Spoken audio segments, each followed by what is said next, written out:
Javi, where did you grow up? Where are you from? So, I was born in El Salvador, 1988. I was there for about 4 years, raised by my grandfather. It's during the whole Central America, the Salvador War. My father got out of the country and came to the U.S., San Francisco. Spent a few years there doing everything right. Got everything fixed up for me and my mom's, to come over. So at the age of 4, first place I landed was San Francisco, California. So spent a few years there. But after that, the cost of living, bro, it was no joke. So my pops, found opportunity here in Las Vegas in the casino industry, and that was around 1996. So since 1996, I've been here in Vegas. How was your childhood growing up? Childhood, it was cool, bro. I'm not gonna lie, It was a lot more to do back in the days, hanging out in the desert. Not sure if anybody's familiar with the little ditches that used to run through Vegas. Now that they're all concreted up, but back in the day, it was little adventures we used to have, playing with the little ducks and the frogs and all that bullshit. You know what I mean? We just had to find ways to get out of the city, get away from the atmosphere, because it was pretty rough in the neighborhood, but we just had to find things to do, keep ourselves busy. My pops was always at work. He'd work 2 jobs, so I had pops at home, but it was always at work. So I was always in the streets. I was always out. I was out and about, finding little adventures, things to do. Who is La Rosie? La Rosie. God, that bro. 38.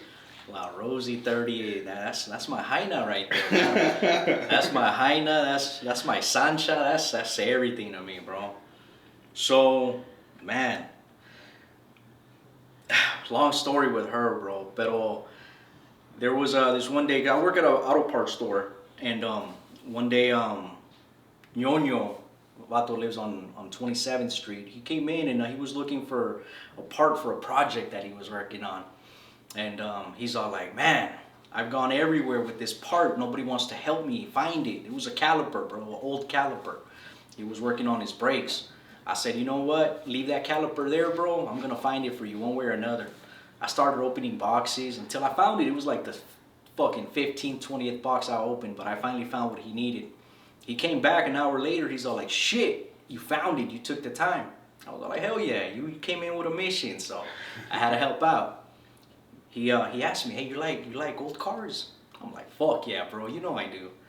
Gave me his address. I shot over that same day, and he had a few cars in his lot. He's all like, check these out. Let me know which one you like. So La Rosie, that's what I call her. She was parked outside, bro, on the side of the house, all beat up, taken apart. I'm like, what about her?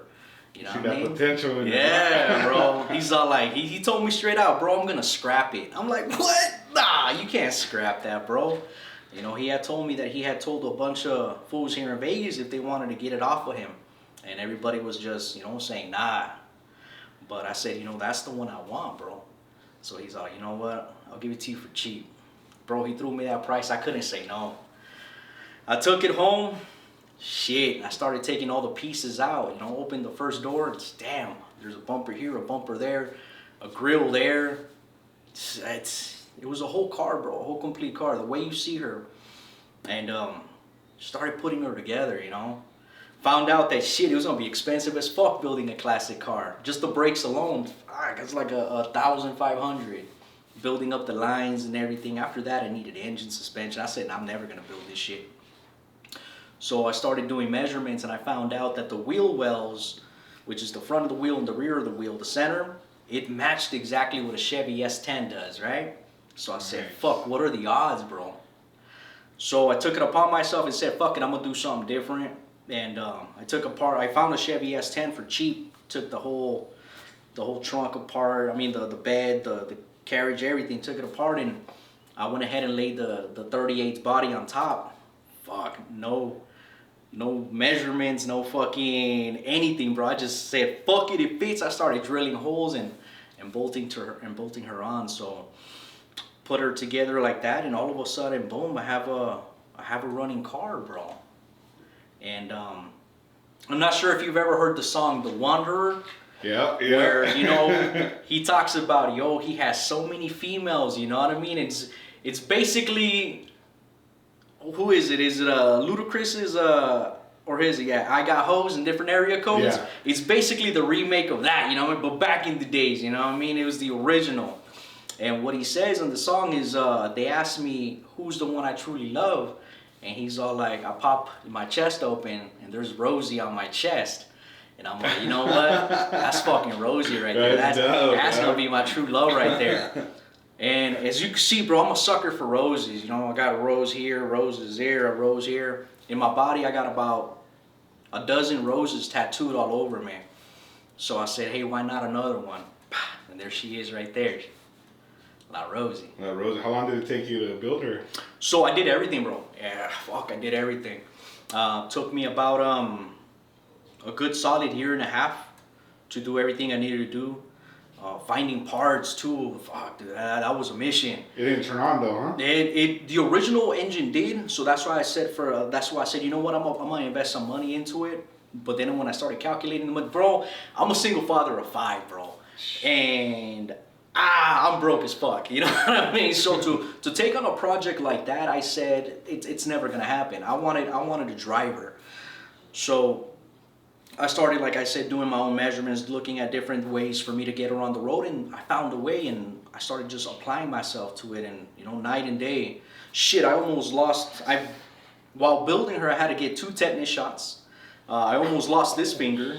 I stabbed myself so many times, crushed my hand. I was in the ER twice, and it's no joke. I was a 3-ton jack in a cherry picker in my front yard, bro. That's all it was. No welding, no nothing. I'm telling you, it's drilled. It's being held together by bicycle parts, bro. Oh my god, dude. Hey, bicycle parts in a fucking stop sign. You know, somebody down the city doesn't have a stop sign, but fuck it. At least I can drive my shit. You know what I mean? Fuck it, bro. So if you're missing the stop sign, you know where it's at. We could cut this, right? But yeah, bro. But it's a death trap. But you know, it's my death trap. Fuck it. You know, right. It is what it is. So you know, me, I just barely got going with the lowriders. You know, I just barely started going on the scene. But what really stood out to me was when you pulled up in that car. You know, everybody has paint jobs and all that. But you actually write stuff on it. What is that? So because the body is rusted and man, there's so many beautiful lowriders here in the city, bombas, bro. I gotta give it up to all these car clubs in Vegas, man.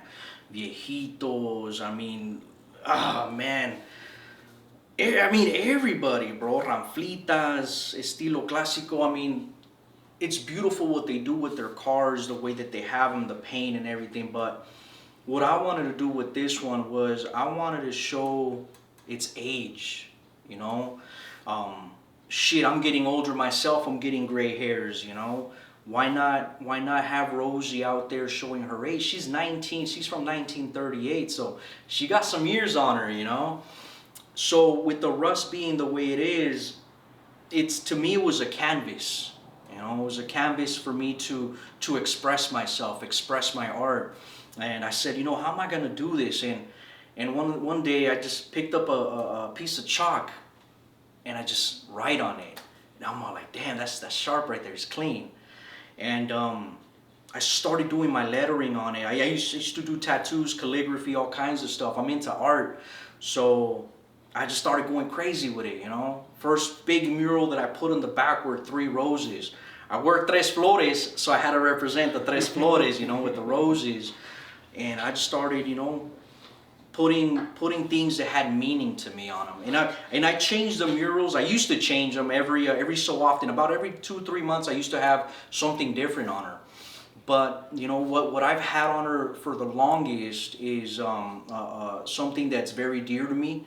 Which, like I said, I'm a single father of 5. So, and I'm a family man. Family is my biggest thing, you know. So on the side, it's family is forever. Because no matter what, you know, That's all we're gonna have at the end, and free our kids, you know, because there was some talk about it for a minute, while the whole thing with the border and the kids in cages and this and that, but it never got the traction that I felt like there was nobody really out there spreading that message that shit's still going on, so I've kept that on there for the longest too, and it's not just for the kids in the border, it's for the kids all over the world, bro. We're so much shit going on in the world that these kids have, it's not their fault, And for me, that message is just spread out, it's more like free them from pain, free them from suffering, free them from all the hate that's going on in the world. That's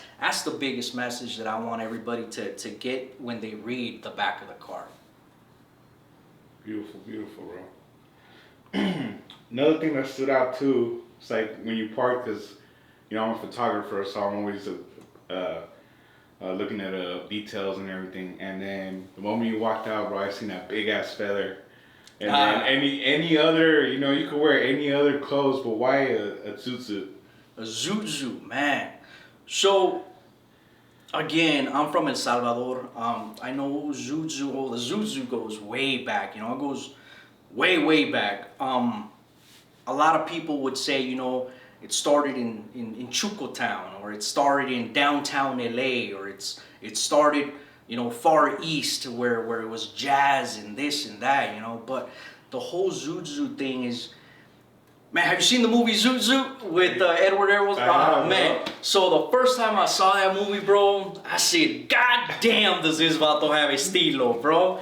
I said, And what I've noticed throughout the years is that we've let go of that. Man, that was something impactful for the raza back in the day. And it sucks how the whole zoot riot took place, and a lot of people got stripped down, and if you were wearing that, you were automatically something less. But to the raza, you were something strong, something big, something that said soy chingon, So I said, you know what? Let's go with the zoot. And I've been wearing a zoot ever since the age of 14.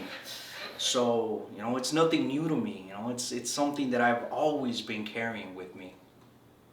You definitely be getting a lot of love from it too, huh? No, definitely, bro, definitely. It's crazy, and I love it.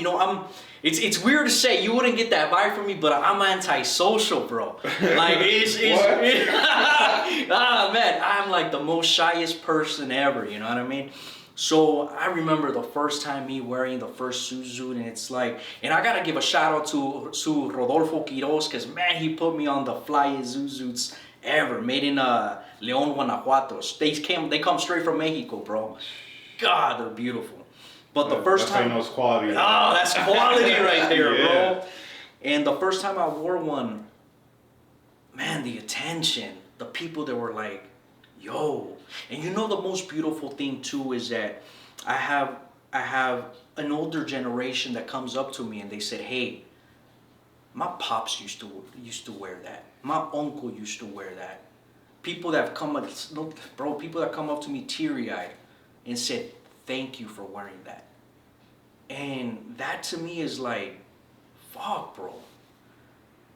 Fuck. It's crazy, man. And I do it with love. Every time I put one on, it's not just to represent myself, but to represent everybody's memories, to share that love, to bring back a little bit of happiness, a little bit of joy. Wow, it's crazy, bro. It is, bro.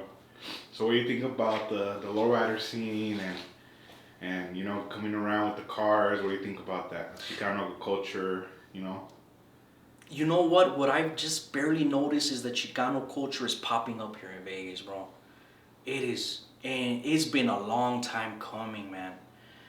A very long time coming. I love the unity, the unity of it all. You got people in the lowrider community that, showcase the time that they've spent working on their art. You see a whole bunch of G-bodies, same G-body, but the details that they put into it, their own details, the way that they, you know, did their paint layout, the way that they do their interior, the way that they just, man, it tells you a lot about a person, you know. And I love the fact that a lot of people are bringing their kids out, you know, bringing the whole family and showing them this and showcasing everything. So I think that, you know, if we keep doing it on a positive way, making it a big family event, God, dude, imagine if we could have barbecues every Sunday, you know, just choose a park and say, hey, everybody, cáiganle, you know, show up, bring your grill. Let's just have all the kids running around. Let's make this into a huge family thing, you know. That's what Vegas needs to do, bro. It needs to get back together. That's in lowrider. The lowrider community is definitely putting in work and making that happen. Definitely. All right, Javi, I think that's it, bro. Thank you for coming, bro, and sharing your story. Yeah, that's it, bro. For sure, bro. Anytime. You know, I'm Thank always you, here. man. Yeah, for sure. Salud. Salud. Deuces.